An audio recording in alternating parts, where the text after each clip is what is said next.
Mukuru yacu twizere ko mumeze neza cyane by'umwihariko abantu mwamaze gukanda subscribe murabona w'agaciro namwe mutarayikanda turabasaba ngo mukande subscribe ubundi twigire mu makuru.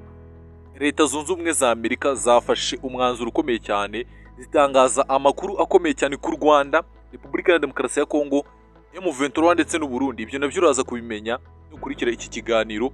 Intambara hagati y'u Rwanda na Repubulika ya Demokarasi ya Kongo yongeye gututumba guterana amagambo hagati y'abayobozi bombi, byose byongeye gutangira. Ibyo nabyo urabimenyera muri iki kiganiro. Ariko mbere na mbere nagira ngo tubanze tuganireho gake mbere ko dutangira ikiganiro.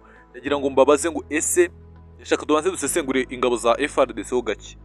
Ariko ikiganiro ntabwo turakinjiramo neza, ariko nagira tubanze tuzisesengureho gake.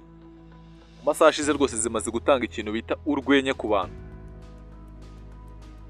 Mu mujyi wa Bukavu ingabo za FARDC bamwe na bamwe rwose ngo bari kuvuga bati turiruka. Bamwe bari kwiruka rwose ku rugamba, bari kuvuga bati ahangaha ibyo bagenzi bacu cyangwa bamwe muri twe twaboneye igoma birakabije cyane.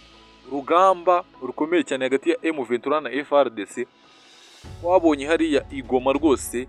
Hano i Bukavu abasirikare baho rwose bamwe na bamwe bari kuvuga bati urugamba turaruhunga rwose, ubuyobozi mu buratwoshye bukadujyana ku rugamba ugasanga turi kuhahurira n'ibibazo. Ariko ibyo ngibyo byo wenda byo ibindi nagira ngo twiganire kuri izi ngabo za FARDC ziruka ku rugamba, wenda turebe twazicishamo itoroshi cyangwa ijisho muri rusange zimwe mu ngabo rwose zirukanka.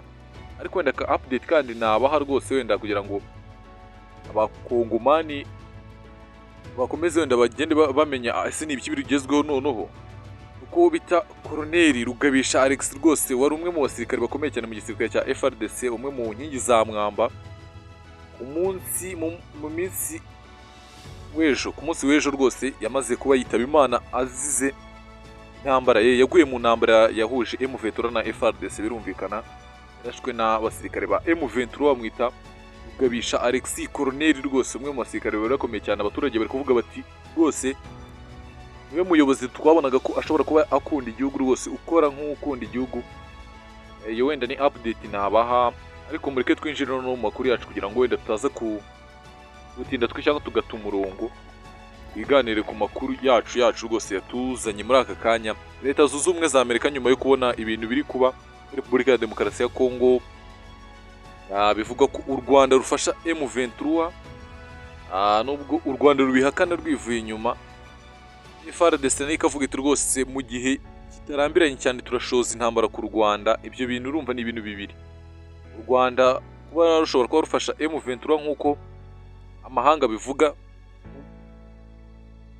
Repubulika ya Demokarasi ya Kongo ikavuga ko ishaka gutera u Rwanda. Urumva ni ibintu bibiri kandi bigomba guteza ikintu bita guteza imyigaragambyo, bigateza imidugararo cyangwa intambara zigira ingaruka ku bantu.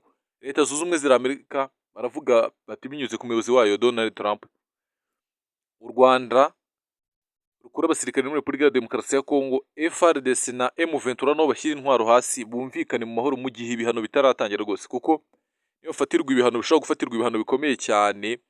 Ariko u Rwanda rwo ntiruhwema kwisobanura rwose ruvuga ko nta basirikare barwombe bari muri Repubulika ya Demokarasi ya Kongo. Ariko amahanga ntago abyumva rwose. Nyakubahwa Perezida wa Repubulika rwose aravuga ati abasirikare bacu ni abacu, ni abo kurinda igihugu cyacu. Abataragiye mu butumwa bw'akazi cyangwa bwo kugarura amahoro hirya no hino ku isi kandi hazwi, abo ngabo rwose ntago ari abasirikare bacu. Abacu aho bari harazwi rwose. Ayo ni amagambo ya Nyakubahwa Perezida wa Repubulika y'u Rwanda Paul Kagame